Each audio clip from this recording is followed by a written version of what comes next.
प्यारे बच्चों, सुबह बखैर। ये वीडियो क्लास 5 का है और आपका मजमून उर्दू। इस वीडियो में मैं सबक नंबर 12 पढ़ाने वाला हूँ। सबक नंबर 12 का नाम है गुमनाम शहीद, और मेरा मौजू भी यही है, गुमनाम शहीद।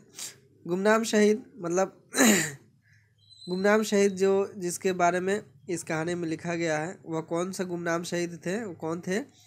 वो थे दिल्ली के नवाब थे, फर्ख नगर का नवाब अहमद अली खां थे।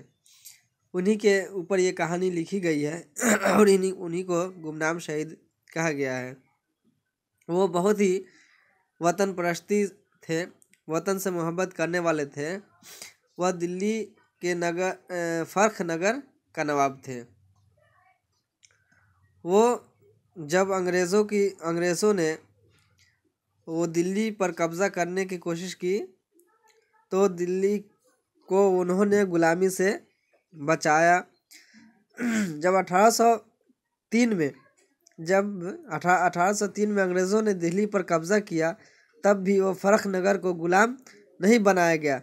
लेकिन जब 1857 ईस्वी की जंग आज़ादी में अहमद अली खां ने भी हिस्सा लिया, तो ब्रिटिश हुकूमत उनसे चढ़ गई। अहमद अली खां के जो सिपाही से लड़ने वाले थे वो कम थे, बहुत अंग्रेज़ों के सामने टिक नहीं पाए। अंग्रेज़ों की सिपाही बहुत ज़्यादा थी। 1857 ईस्वी की आज़ादी की लड़ाई में आखिर मुग़ल हुक्मरान बहादुर शाह जफ़र आगे थे, मतलब सबसे पहले जफ़र आगे थे। दिल्ली के आसपास के सभी रियासतों के हुक्मरान अंग्रेज़ों के खिलाफ थे। वो नहीं चाहते थे कि दिल्ली पर अंग्रेज़ों की कब्ज़ा हो। फर्ख नगर के लोहार बंदूक बनाने में माहिर थे। नवाब अहमद अली ने और बहादुर शाह जफ़र दोनों मिलकर दिल्ली को बचाने की कोशिश की कि दिल्ली को गुलाम नहीं होने देंगे। लेकिन उनके पास ज़्यादा फौज नहीं थी, जिसके वजह से अंग्रेज़ उन पर चढ़ गई। अंग्रेज़ की सिपाही ज़्यादा थी, अंग्रेज़ की फ़ौज ज़्यादा थी। इस वजह से जफ़र को गिरफ्तार कर लिया गया।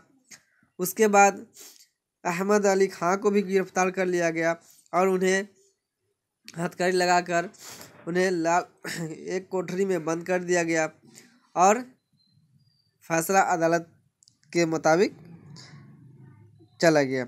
लेकिन यहाँ तक अंग्रेज़ों की ये चाल थी, अंग्रेज़ तो पहले से ही तय कर लिया था कि इन्हें फांसी दे दी जाए। लेकिन उन्होंने एक बहाना बनाया कि अदालत पे जो फैसला करेगी उसी पर किया जाएगा। ये तो एक बहाना था। लेकिन उन्होंने घुटने नहीं टेके, वो अपनी मुल्क के लिए लड़ते रहे जब तक सांस चली।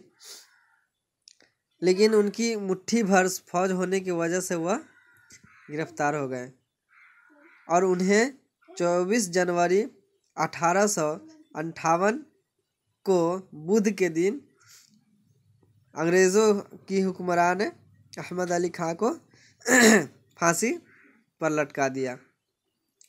बच्चों, इस सबक में हमें ये नसीहत मिलती है कि हमें अपने मुल्क से, अपने देश से मोहब्बत करनी चाहिए, अपने देश के लिए लड़नी चाहिए, क्योंकि ये देश हमारा देश है और इस देश पर किसी गैर का हुक्म चले ये मुमकिन नहीं।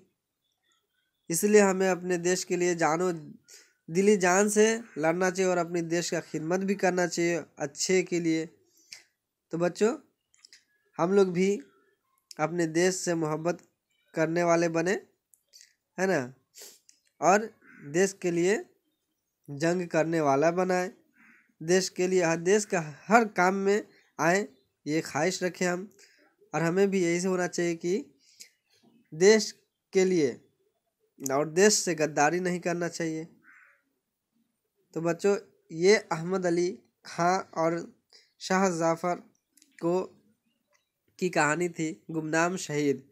उन्होंने देश के लिए ही, अपने वतन के लिए लड़ते लड़ते अंग्रेज़ों के हाथ लग गए और वह शहीद हो गए। मतलब फांसी दे दिया गया। मुझे उम्मीद है और इस चैप्टर को आप अपने घर पे पूरा रीड करेंगे। हम इसका तब थोड़ी सी मतलब जो मेन चीज़ था वो कहानी का जो हिस्सा था वो मैंने बता दिया है, और आप लोग इसे घर पे रीड करेंगे, पढ़ेंगे। शुक्रिया, सब खैर।